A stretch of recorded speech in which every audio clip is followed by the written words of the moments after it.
Hello everyone, my name is Jared Morosky. I'm the head golf professional here at Old York Road Country Club in Ambler, Pennsylvania. We are very excited to be hosting this year's Gap Middle Amateur Championship on May 22nd and 23rd. I'm here today to talk to you about 4 holes that might be the key difference makers in deciding who ends up winning this championship. The first hole I'd like to talk about is hole number 7. It is our number 1 handicapped hole for our members at the club.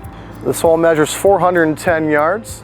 There are bunkers down the right-hand side that want to be avoided at all costs. There's a creek that runs across the middle of the fairway about 300 yards off the tee. Longer hitters may consider hitting a fairway wood on this hole to leave themselves in the fairway.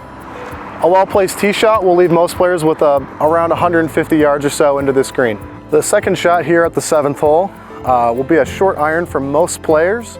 However, it is going to be a very challenging second shot, as the first half of this green has a pretty severe false front where players will have to be careful not to spin the ball off the front of the green. The back half of this green is sloped pretty severely from left to right, and any player that were to be off with their yardage and go over the back of this green would be faced with a downhill pitch shot with the green running away from them, which would be an extremely hard up and down.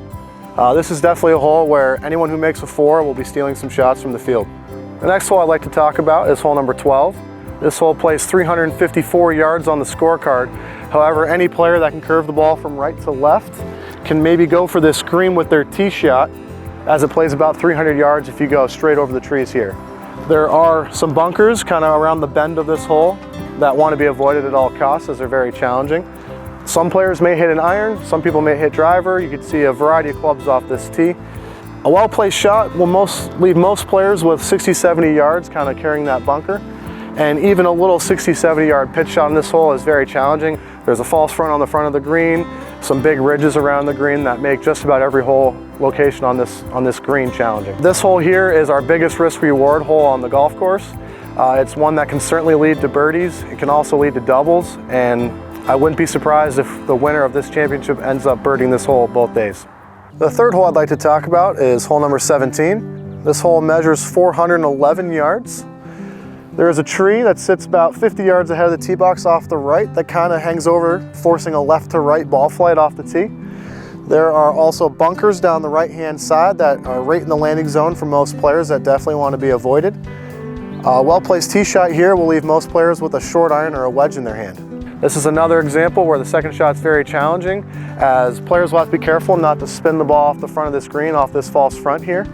There's a bunker left and right of the green that are both very challenging up and downs.